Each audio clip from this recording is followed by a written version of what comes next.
segala peraturan perundang-undangan dan menjunjung etika.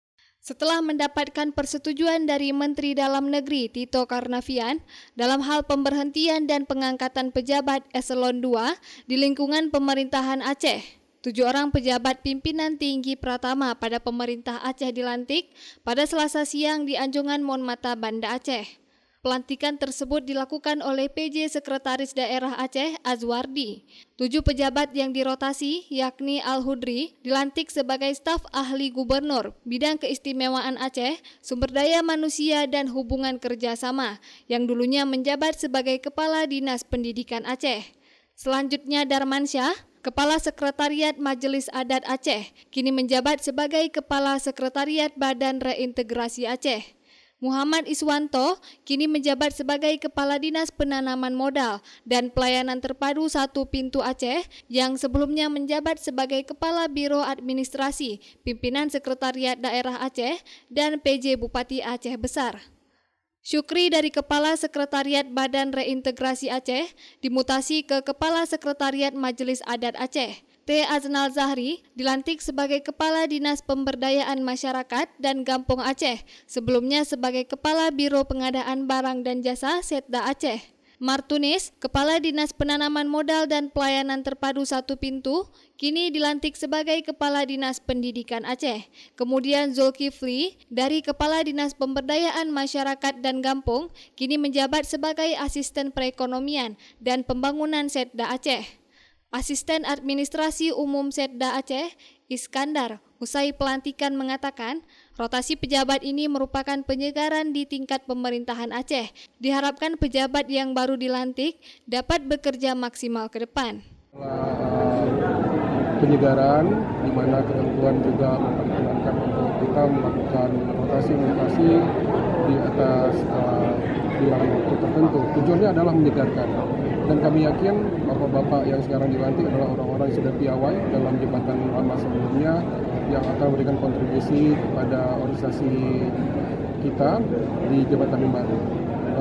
Mohon doa dan dukungan kawan-kawan semua karena pekerjaan kita berada di depan. Ada Pekan Olahraga Nasional dan juga ada pilkada yang membuat kita mendapatkan penekanan tadi untuk percepatan realisasi anggaran di masing-masing sektor hidup. Yang tidak hanya berlaku untuk kawan-kawan yang menduduki jabatan, tapi juga semuanya, namun khusus bagi yang baru menduduki jabatan pimpinan di tempat yang baru, agar segera melakukan percepatan adaptasi dan konsolidasi internal. Kepercayaan amanah dari rakyat yang diberikan oleh pejabat Gubernur Aceh, yang mana kita semua mendapatkan kepercayaan, maka kepercayaan itu harus kita balas dengan kemampuan dan kemauan kerja yang lebih dan lebih lagi.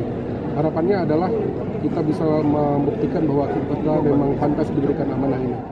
Sementara itu, Martunis, yang kini menjabat sebagai Kepala Dinas Pendidikan Aceh, menerangkan bahwa dunia pendidikan merupakan dunia yang menjadi perhatian orang banyak. Dirinya akan melakukan beberapa transformasi dalam dunia pendidikan, khususnya dunia pendidikan di Aceh.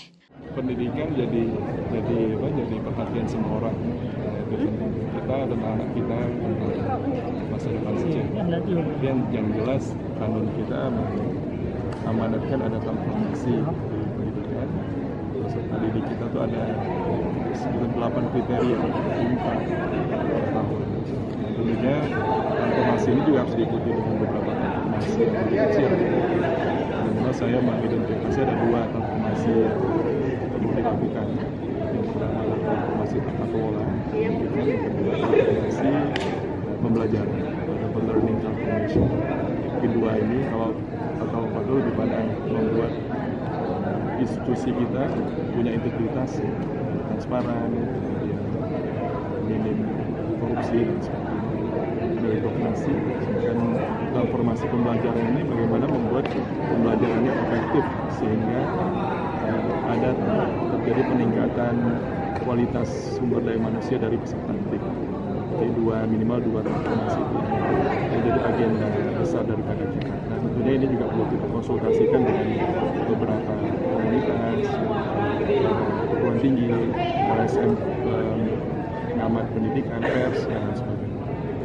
Saya kira ada pentahelix pendidikan yang harus kita dekati. ada siswa, guru, sekolah, kemudian ada orang tua, dan juga ada komunitas. Jadi Pemda Helix ini perlu kita kelola sehingga nanti transformasi pembelajaran itu bisa berjalan efektif. Martunis berharap agar ke depan dunia pendidikan tidak membebani siswa dan orang tua terhadap hal-hal yang tidak terlalu substansial. Dari Banda Aceh, Lala Nurmala melaporkan untuk Puja TV Aceh.